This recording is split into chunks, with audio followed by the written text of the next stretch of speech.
A lone tear slipped down Hannah Dawson's cheek as she stared at the splintered wheel of her wagon, the culmination of all her hopes now lying broken in the dusty Colorado Trail beneath the merciless summer sun of 1876. Her trembling fingers brushed away the wetness on her face, but new tears quickly replaced them as she surveyed the disaster before her. The wagon had been her father's last gift, her final connection to the family she'd buried in Kansas, and her only means of reaching the new life she'd been promised in Denver. Hannah knelt beside the damaged wheel, her calico dress billowing around her as the hot prairie wind whipped her auburn hair free from its pins. 2 days alone on the trail had already tested her resolve, but this broken axle threatened to end her journey entirely. Her supplies would last another week at most, and the nearest town was still 3 days away if she could walk it, which seemed impossible with her trunk of possessions and limited water. As despair threatened to overwhelm her, Hannah didn't notice the approaching rider until his horse's shadow fell across her. Startled, she scrambled to her feet, one hand instinctively reaching for the small Derringer pistol hidden in her pocket. "Whoa there, madam!" a deep voice called out. "Mean no harm." The stranger dismounted in one fluid motion, his tall frame unfolding from the saddle with practiced ease. His face was partially hidden beneath the wide brim of a worn Stetson, but Hannah could see he was younger than she'd first thought, perhaps 30 or so, with several days' worth of stubble darkening his jaw.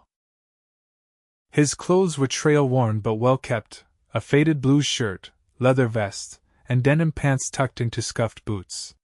"Looks like you've had some trouble," he said, gesturing toward the wagon. Hannah straightened her shoulders, her guard still up. "The wheel broke when I hit that ditch. The axle's damaged too." The cowboy surveyed the wagon with a critical eye, circling it slowly. "Name's Ryker Ingram," he said, removing his hat to reveal sandy brown hair and eyes the color of whiskey. "I've got some experience with wagons. Mind if I take a closer look?" Hannah hesitated. Her father had warned her about the dangers a woman faced traveling alone, but desperation outweighed caution. "Hannah Dawson," she replied, nodding her permission. Ryker knelt beside the wagon, his skilled hands examining the damage with methodical precision. "You're lucky," he finally said. "The axle's cracked but not broken through. I can fix this, but it'll take some time and proper tools." He glanced up at the sky, noting the position of the sun. "My camp's about an hour's ride from here. I've got what we need there." "Your camp?" Hannah repeated warily. Ryker's expression softened. "I'm working as a scout for the railroad. Got a small camp set up with supplies and such. If we can get your wagon patched enough to move, we can haul it there and I'll fix it proper." Hannah weighed her options, which were depressingly few. Stay here alone with a broken wagon, or trust this stranger who offered help. "Why would you do this for me?" "You don't know me." Ryker replaced his hat, adjusting it against the sun.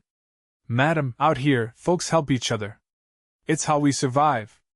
His voice carried no pretense, just the simple truth of frontier life. "Besides, I'd hope someone would do the same for my sister if she were in your place." After a moment's consideration, Hannah nodded. "Very well, Mr. Ingram. I accept your help." Together they worked to secure the wheel temporarily using rope and a wooden splint Ryker fashioned from a fallen branch.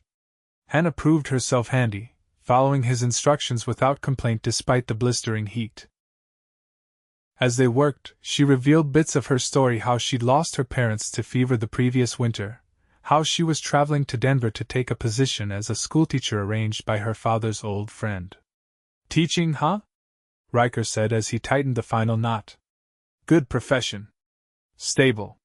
It's what I've trained for," Hannah replied, wiping sweat from her brow. "What about you? Scouting for the railroad seems like a wandering sort of life." Ryker smiled, the expression transforming his weathered face. "Been wandering since the war ended. Seems I got used to not staying in one place too long." With the temporary repair completed, Ryker helped Hannah onto his horse, tying his own belongings to the wagon.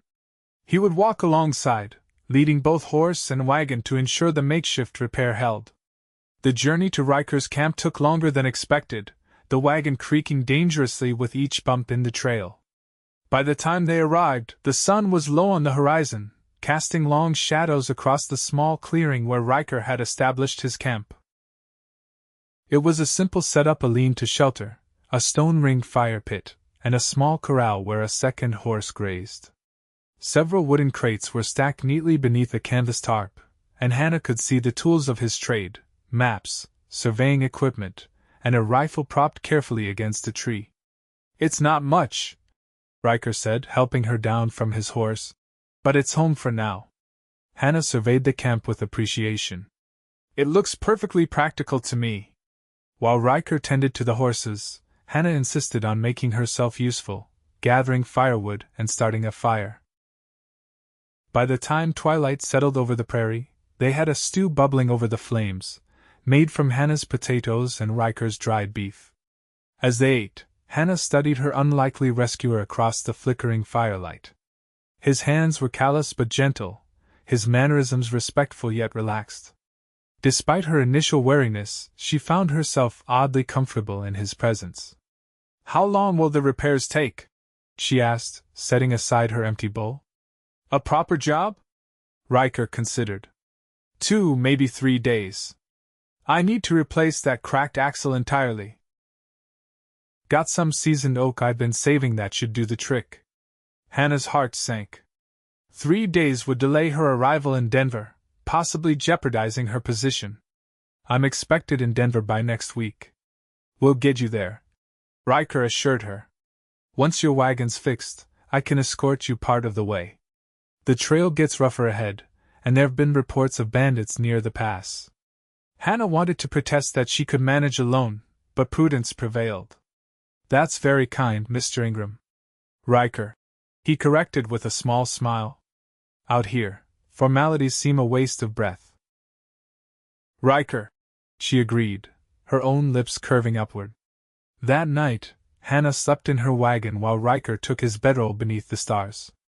Despite her exhaustion, she lay awake for some time, listening to the night sounds of the prairie and contemplating the strange twist of fate that had brought her to this place, under the protection of a man she barely knew but was beginning to trust.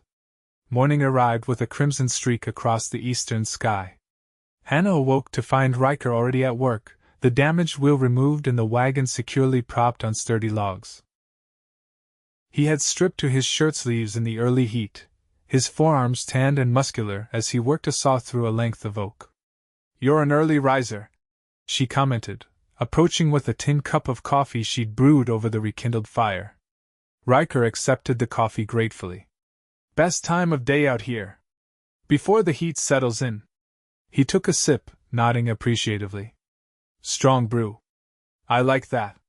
Hannah smiled, pleased by the small compliment. "I learned from my father.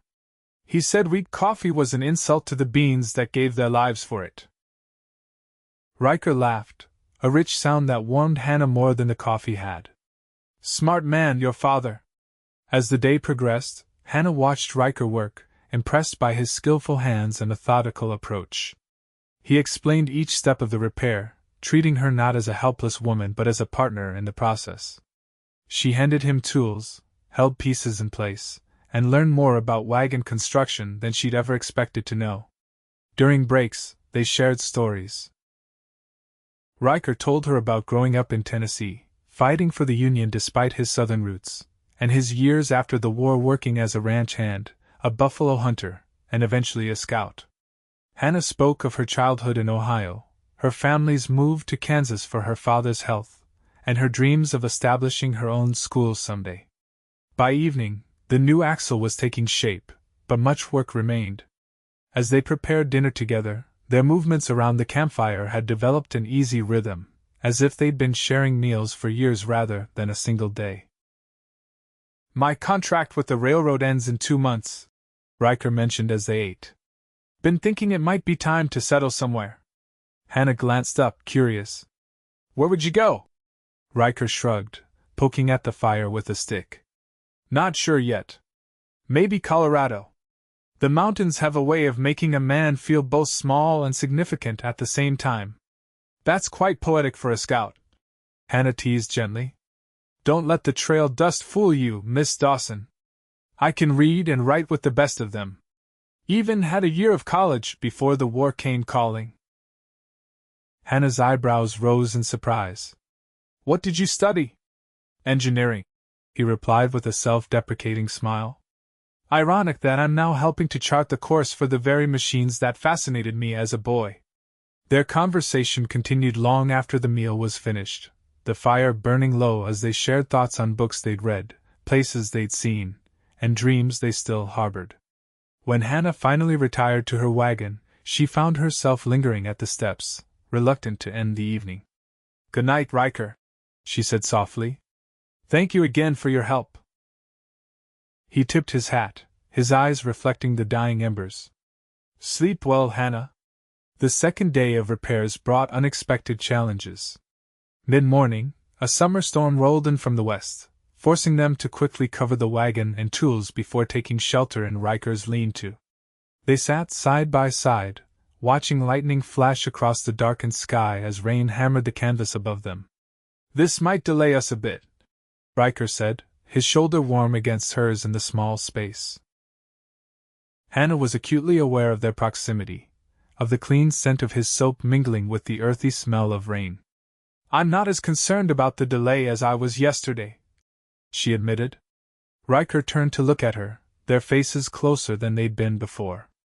No, she said simply, holding his gaze. Something shifted between them in that moment, an acknowledgement of the connection that had been building since he'd found her beside her broken wagon. Neither moved to close the distance, but neither pulled away either, content to exist in that space of possibility as the storm raged around them. When the rain finally subsided, they emerged to a transformed landscape. The prairie grasses gleamed with moisture, and the air felt cleansed and cool. They returned to work with renewed energy, and by sunset, the new axle was installed and the repaired wheel ready to be mounted. "We'll finish tomorrow morning," Ryker declared, setting aside his tools. "Then we can start toward Denver. With good weather, we should make it in 5 days. Hannah nodded, but a small frown creased her brow. 5 days. 5 more days in Ryker's company, and then she would continue to her new life alone. The thought brought a strange ache to her chest. That evening, Ryker surprised her by producing a deck of cards from his saddlebag. "Thought we might need a break from all the serious talk," he explained, shuffling with practiced ease. Hannah laughed, settling across from him. "I should warn you, Mr. Ingram, my father was quite the card player. I learned from the best." "Is that a challenge, Miss Dawson?" Ryker's eyes twinkled with mischief. "Consider yourself warned," she replied with a grin. They played hand after hand of poker, using pebbles for chips. Hannah proved as good as her boast, winning more often than not, much to Ryker's amused consternation. "I believe I've been thoroughly outwitted," he finally conceded, laying down his cards after a particularly decisive loss. "Your father taught you well." Hannah gathered the pebbles with a triumphant smile. "He always said never to underestimate your opponent, especially if they look harmless." "Harmless is not a word I'd use to describe you, Hannah Dawson," Ryker said, his tone light but his eyes serious. "Remarkable, perhaps. Determined, certainly. But never harmless." The compliment warmed her cheeks. "Most men don't see it that way. They look at me and see only a woman who needs protecting." "Most men are fools, then," Ryker replied simply. "I've known my share of strong women. My mother raised 4 children alone after my father died. Kept the farm running through drought and hardship. Never once saw her as anything but formidable." Hannah studied him across the dying fire. "You're not what I expected when I first saw you riding up." "What did you expect?" "I'm not sure," she admitted. "Someone rougher, perhaps. Less." She searched for the right word. "Less thoughtful." Ryker's smile was soft in the firelight. "Life has a way of surprising us when we least expect it." Hannah couldn't have agreed more. The third morning dawned clear and bright. Hannah woke early, determined to prepare a special breakfast as thanks for Ryker's help. She had a small store of precious coffee beans, cinnamon, and the last of her sugar ingredients she'd been saving for emergencies. If ever there was a time to use them, this was it. By the time Ryker emerged from his bedroll, she had a pot of fragrant coffee brewing and a skillet of Jonna cakes cooking over the fire, the sweet scent of cinnamon hanging in the morning air. "What's this?" he asked, approaching with evident surprise. Hannah flipped a cake with practiced ease. "Breakfast. A proper one, not just hardtack and jerky." Ryker inhaled appreciatively. "Smells like heaven itself." They ate together as the sun climbed higher, savoring the rare treat of sweet cakes and rich coffee. Afterward, they worked side by side to complete the wagon repairs, mounting the wheel and testing the axle with careful attention to detail. By noon, the wagon stood ready, as sturdy as the day Hannah had begun her journey. She ran her hand along the repaired wheel, marveling at the transformation. "It's perfect," she said, turning to Ryker with genuine gratitude. "I don't know how to thank you properly." He stood beside her, wiping his hands on a rag. "Your journey isn't over yet," he said, echoing his earlier promise. "But at least now you've got a solid wagon to see you through it." They packed their belongings efficiently, preparing to depart. Hannah noticed that Ryker seemed quieter than usual, his movements methodical but his expression distant. As she secured her trunk in the wagon, she found herself searching for ways to delay their departure, reluctant to leave this temporary haven they'd created together. "We should probably wait until morning," she suggested, glancing at the sun. "It's already past noon." "We wouldn't make much progress before nightfall." Ryker nodded, seeming relieved at the suggestion. "Makes sense. Better to start fresh tomorrow." With the pressure of immediate departure lifted, they spent the afternoon in companionable activities. Ryker showed Hannah how to set snares for rabbits, and she demonstrated how to identify edible plants along the creek that ran near the camp. When he mentioned needing to check his survey markers a short distance away, she asked to accompany him, curious about his work. They rode double on his horse, Hannah seated behind Ryker with her arms tentatively wrapped around his waist. The gentle sway of the horse beneath them, and the solid warmth of his body against hers created an intimacy that left her both unsettled and exhilarated. The survey site overlooked a dramatic valley, where the proposed railroad route would eventually cut through the landscape. Standing together at the edge of the ridge, they could see for miles rolling prairie giving way to distant mountains, the land painted in shades of gold and green beneath the vast blue sky. "It's beautiful," Hannah breathed, taking in the panoramic view. "It is," Ryker agreed, though when she turned, she found him looking not at the landscape but at her, his expression unguarded. Hannah felt a flush rise to her cheeks. "You're staring, Mr. Ingram." "Ryker," he corrected softly. "And yes, I am." Their eyes held for a long moment, the connection between them almost tangible in the clear mountain air. Hannah felt her heart quicken, aware that they stood at the edge of something far more significant than the physical precipice beneath their feet. The moment was broken by the distant cry of an eagle, drawing their attention skyward.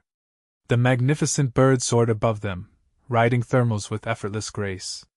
"Freedom," Ryker murmured, watching its flight. "That's what I've always chased. But lately I've been wondering if true freedom might be found in choosing to stay, rather than always moving on." His words resonated within Hannah, who had spent her life adapting to others' needs and plans. "Perhaps real freedom is having the choice at all," she replied. "To go or stay as your heart dictates, not as circumstance demands." Ryker turned to her, his expression thoughtful. "And what does your heart dictate, Hannah Dawson?" She looked away, suddenly afraid of the answer forming within her. "I have responsibilities waiting in Denver. A position secured, people expecting me." "That's not what I asked," Ryker said gently. Before she could respond, a distant rumble of hooves interrupted them. Ryker's posture immediately changed, his hand moving to the revolver at his hip as he scanned the horizon. "Riders," he said tersely. 5, maybe 6. Coming fast." Hannah's pulse quickened with alarm. "Bandits?" "Could be. Or maybe just travelers in a hurry." Despite his measured tone, Ryker was already guiding her back toward his horse. Either way, we should return to camp. I don't like being caught in the open like this. They rode back quickly, Ryker pushing his horse harder than before. At camp, he immediately began gathering their scattered belongings, his movements efficient but urgent. We need to move, he explained, helping Hannah into her wagon. If they're just passing through, fine. But if they're looking for trouble, I'd rather not be here to greet them. Within minutes, they were on the trail, Hannah driving her wagon while Ryker rode alongside, his rifle now visible across his saddle. They traveled in tense silence, listening for pursuit as they followed a less traveled path that wound through a stand of cottonwoods toward the main trail. After an hour with no sign of the riders, Ryker began to relax slightly. Might have been nothing, he acknowledged. But better safe than sorry out here. They continued until dusk, making good progress despite the hasty departure. When they finally stopped to make camp for the night, they chose a defensible position near a rocky outcropping that offered both shelter and a clear view of the surrounding area.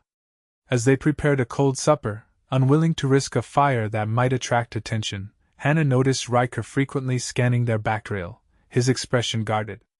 "You're still worried," she observed, handing him a piece of jerky and hardtack. Ryker accepted the simple meal with a nod of thanks. "Just cautious. Something didn't feel right about those riders. Moving too fast, too purposeful." "Do you think they were following you?" Hannah asked, suddenly concerned there might be more to Ryker's story than he'd shared. He shook his head. "Not me specifically. But the railroad work attracts attention. Some folks don't want the changes it'll bring. Others see opportunity in disrupting it or stealing the payrolls that come through." Hannah considered this new information, wondering what other dangers lurked in the life Ryker led. "Is that why you're thinking of settling down? To avoid such risks?" "Partly," he admitted. "But mostly, I'm just tired of saying goodbye to places and people before I've properly had a chance to know them." His eyes met hers in the gathering darkness. "Some goodbyes come too soon." Hannah felt the weight of his words, understanding he was speaking not just of his past but of their imminent parting. "Yes," she said softly. "They do." They slept in shifts that night, Ryker insisting on taking the first watch despite Hannah's protests. When she awoke to relieve him, she found him sitting with his back against the rocks, his rifle across his knees, his face illuminated by moonlight. "All quiet?" she asked, settling beside him. "As at church on Monday," he replied with a small smile. "You should go back to sleep." "I'm not tired." Hannah shook her head. "We agreed to shares. I'll take my turn." Ryker studied her for a moment before nodding. "Stubborn woman." "Determined," she corrected with a hint of teasing. "Remember?" His chuckle was low and warm in the night air. "How could I forget?" Instead of leaving her to the watch alone, Ryker remained beside her, and they talked in hushed voices about constellations and childhood memories, dreams deferred and hopes still burning. Somehow, in the vulnerable darkness, it became easier to speak truths that daylight might have kept hidden. "I've been alone a long time," Hannah confessed. "Even before my parents died. My mother's illness kept her distant for years, and my father," she sighed. "He was there in body but often lost in grief." Ryker's hand found hers in the darkness, his callous fingers warm against her skin. "Loneliness isn't about how many people surround you," he said. "It's about whether anyone truly sees you." Hannah turned to him, suddenly aware of how close they sat, of the steady rhythm of his breathing and the intensity in his eyes. "And do you see me, Ryker Ingram? From the moment I found you crying beside that broken wagon," he answered, his voice dropping to a whisper. "I've seen little else." The confession hung between them, honest and unadorned. Hannah felt her pulse quicken as Ryker's hand gently touched her cheek, his thumb tracing the curve of her jaw with a tenderness that made her breath catch. "I should be sensible," she murmured, even as she leaned into his touch. "We've known each other 3 days. Sometimes 3 days tells you more than 3 years." Ryker replied. I've crossed rivers less clear than what I feel for you, Hannah. When his lips finally met hers, the kiss was gentle, questioning rather than demanding. Hannah responded with a hesitant warmth that quickly deepened into something more certain. Her hands found their way to his shoulders, then to the nape of his neck, drawing him closer as the kiss transformed from tender exploration to something hungrier, more urgent. When they finally parted, both breathless, Ryker rested his forehead against hers. I hadn't planned on this, he admitted. Hannah laughed softly. Nor I. But then, I hadn't planned on my wagon breaking down either. The rest of the night passed in quiet conversation interspersed with stolen kisses, their watch duty somewhat compromised but neither particularly concerned about it. By the time dawn broke over the eastern horizon, Hannah knew her heart had made a decision her mind was still struggling to accept. They traveled steadily over the next 2 days, making good time toward Denver. The tension of possible pursuit faded as they encountered other travelers on the trail, a family heading west, a pair of merchants bound for the mining towns, a mail carrier on his regular route. Each encounter normalized their journey, yet Hannah found herself increasingly torn as they drew closer to their destination. On the evening of the second day, as they made camp beside a clear stream, Ryker finally broached the subject that had hovered between them. We'll reach Denver by tomorrow afternoon, he said, watching her face carefully across the campfire. You'll be able to report to your new position right on schedule. Hannah nodded, her stomach nodding at the thought. Yes. Mr. Peterson will be pleased I've arrived on time. He was my father's friend from the war, arranged the teaching position for me when he learned of my situation. Ryker fed another stick into the fire, his expression thoughtful. It's a good opportunity. Security. Respectability. Yes, Hannah agreed, though the word felt hollow on her lips. Hannah, Ryker began, then hesitated. I know we've known each other only a short time. I know what I'm about to say might seem impulsive or even improper, but… He took a deep breath. I don't want to say goodbye tomorrow. Her heart leapt, even as caution urged restraint. Ryker, let me finish, he said gently. I'm not asking you to abandon your position or your plans. I know they're important to you. But Denver isn't so far from where I'm working. I could visit. We could write. We could see if this, he gestured between them, is as real as it feels. Hannah felt tears prick at her eyes, moved by both his words and the careful way he respected her commitments. It would be unconventional, she said, trying to sound practical despite the joy bubbling within her. A schoolteacher courted by a railroad scout. Ryker's smile was radiant in the firelight. Is that a yes to being courted, Miss Dawson? Hannah laughed, wiping away a stray tear. It's a yes to the possibility, Mr. Ingram. To seeing where this unexpected journey might lead us. He moved to sit beside her, drawing her close against the evening chill. That's all I ask for. A chance. The final morning of their journey dawned bright and clear. As they prepared to depart, Hannah found herself lingering over every task, trying to stretch the moments before they would reach Denver and their time alone together would end. Ryker seemed to share her reluctance, taking time to check and recheck the wagon's repairs, to ensure her supplies were secure, to confirm she had enough water for the remaining journey. I think we've delayed as long as we reasonably can, Hannah finally said with a rueful smile. Denver awaits. Ryker nodded, helping her up to the wagon seat. Instead of mounting his own horse, however, he surprised her by climbing up beside her. Mind if I ride with you for this last stretch? Hannah's heart warmed at the request. I'd like that very much. As the wagon rolled forward, Ryker took her hand in his, their fingers intertwining as naturally as if they'd been doing so for years. They talked of practical matters, where he would stay in Denver, when he might return from his next scouting assignment, how they would exchange letters. But beneath the practicalities ran a current of deeper emotion, an understanding that what had begun with a broken wagon had somehow mended something within each of them. As the outskirts of Denver appeared on the horizon, Ryker squeezed Hannah's hand. Whatever happens, he said quietly, Finding you on that trail was the best luck I've ever had. Hannah turned to him, no longer afraid to show the depth of her feelings. It wasn't luck, Ryker. It was Providence. He smiled, lifting her hand to his lips. Then I'll thank Providence every day for a broken wagon and the brave woman who refused to let it end her journey. As they entered the bustling streets of Denver, Hannah knew that while one journey was indeed ending, another far more promising was just beginning. The wagon that had carried her here would remain, but the heart that had once been as broken as its wheel was now repaired, strengthened, and ready for whatever adventures lay ahead, adventures she would no longer face alone.